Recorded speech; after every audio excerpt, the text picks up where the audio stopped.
రావాలి, at the same time ఆ satisfaction తో మేము వెళ్ళాలి. సో సరే చెప్పే చెప్పాలి.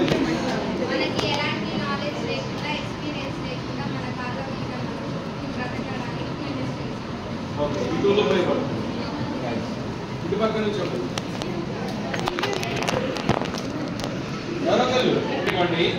మనం ఎప్పుడైతే రేపొద్దున మీరు ఈ రోజు ఇక్కడ చదువుతున్నారు, కాలేజ్ స్టేజ్ దాకా మీరు వచ్చారు అంటే ఎంతో కష్టపడి మీరు చదువుకుంటూ మీ తల్లిదండ్రుల కష్టాన్ని మీరు గుర్తించి మీరు ఎదగడానికి నాకు గుర్తుండాలి కదా. రేపొద్దున వెళ్ళిన తర్వాత ఎవరి మీద మాట్లాడతారు?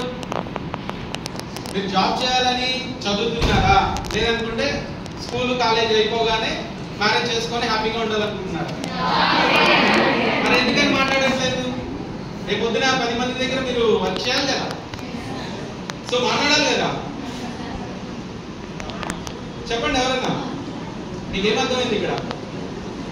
ఈ వైపు నుంచి ఎవరు లేదా? Okay, I can understand. Fear అనేది కంపల్సరీ ఉంటుంది, బట్ దాన్ని మీరు అధిగమించి దాన్ని ఎప్పుడైతే దాటి మీరు బయటకు వస్తారో కంపల్సరీ మీరు మంచి పొజిషన్ లో ఉంటారు. ఇది ఒకటి గుర్తుపెట్టుకోండి. సో వన్ మోర్ థింగ్, ఈ విడాలెట్ ఈ కాన్సెప్ట్ లో మేము ఈ రోజు స్టూడెంట్స్ దగ్గరికి మేము తీసుకొని రావడానికి కారణం ఏంటంటే ప్రతి ఒక్కళ్ళు ఎంటర్ప్రైనర్ గా రావాలి అన్న ఒక ఉద్దేశంతో ఈ రోజు ఈ ఉమెన్స్ కాలేజ్కి వచ్చి మీకు సెషన్ ఇవ్వడం జరిగింది మా అజయ్ గారు. సో ఎందుకు అని అంటున్నానంటే, ఒక పర్చేజ్ ఒకప్పుడు చేయాలి అని అంటే ఎవరికి కాంట్రాక్టర్స్ కానీ వీళ్ళకి కానీ, మీరు చూడని టైంలో నేను చెప్తున్నాను, ఒక కాంట్రాక్ట్ వెళ్ళాలి అని అంటే ఆయన కాంట్రాక్టర్ గారు. బట్ ఈ స్టేజ్ లో ఈ జనరేషన్ లో మీకున్న బెస్ట్ ఆపర్చునిటీ ఏంటంటే ఒక కామన్ మ్యాన్, మీరు కాలేజీలో చదువుతా కూడా మీ తల్లిదండ్రులకు కూడా ఉపయోగపడడానికి గవర్నమెంట్ ఆఫ్ ఇండియా తెచ్చిన మినిస్ట్రీ ఆఫ్ ఏదైతే ఎంటర్ప్రైనర్షిప్ ఏదైతే ఉందో దాని తరపు నుంచి మీకు తెచ్చిన ఒక సదావకాశం ఏంటంటే మీరు ఇంటి దగ్గర నుండి కూడా ఇప్పుడు చదువుతా కూడా తల్లిదండ్రులకు ఉపయోగపడుతూ మీకు మీరు స్వశక్తిగా పైకి రావడానికి ఇది ఒక ప్లాట్ఫామ్ ని గవర్నమెంట్ ఆఫ్ ఇండియా క్రియేట్ చేసింది.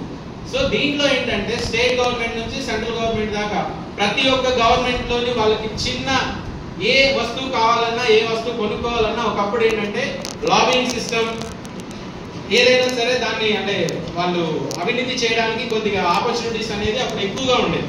ఇప్పుడు అంతా డిజిటలైజేషన్ అవ్వడం వల్ల రావడం వల్ల ఇవన్నీ కూడా రావడం వల్ల ప్రతిదీ కూడా మనకి డైరెక్ట్ గా ఆన్ ఫోన్ లోనే ప్రపంచాన్ని మనం చూస్తున్నాం.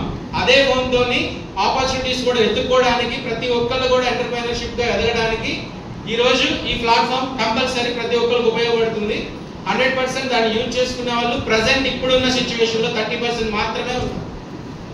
ఓకేనా స్టూడెంట్స్? 30% మాత్రమే ఉన్నారు. సో ఇప్పుడు మీకు వచ్చిన అవకాశం ఏంటంటే ఇంకా స్టూడెంట్స్ కి రిమైనింగ్ ఉన్న వాళ్ళకి చాలా అవేర్నెస్ లేదు.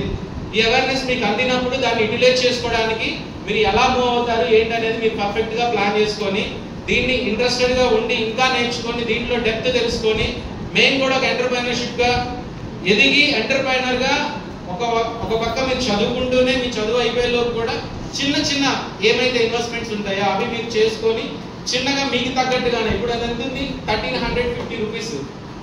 సో మీరు ఒక డ్రెస్ కొనుక్కోవాలన్నా 2000 రూపీస్ అవుతుంది కదా. ఒక బిస్కెట్ ప్యాకెట్ ఎంత ఉంటుంది 10 రూపీస్ ఉంటుంది. అది 33 రూపీస్ కి ఆల్రెడీ కొటేషన్ కన్ఫర్మ్ అయిపోయింది. సో అప్పుడు మనకి ఎంత మిగులుతుంది? ఈ క్యాలిక్యులేషన్ చూసుకొని ఆ వచ్చిన డబ్బులతో మిగిలినవి మీరు చూసుకొని రిమైనింగ్ ఉన్న థింగ్స్ మీ మీద మీరు ఆధారపడి మీరే బతికేటట్టుగా తల్లిదండ్రుల మీద ఆధారపడకుండా కూడా ఇది కూడా మీకు ఒక ఆపర్చునిటీగా ఉపయోగపడుతుంది. సో మీరు ప్రతి ఒక్కరు కూడా ఎవరైతే ఇంట్రెస్టెడ్ గా ఉంటారో యునైటెడ్ నేషన్ ఎంటర్ప్రైనర్షిప్ నుంచి మాది world human rights council and విడాలెట్ ఎందుకు వచ్చింది అని అంటే world human rights council is the international organisation. 121 countries లో మేము already services sustainable development goals మీద మేము వర్క్ చేస్తున్నాం. At the same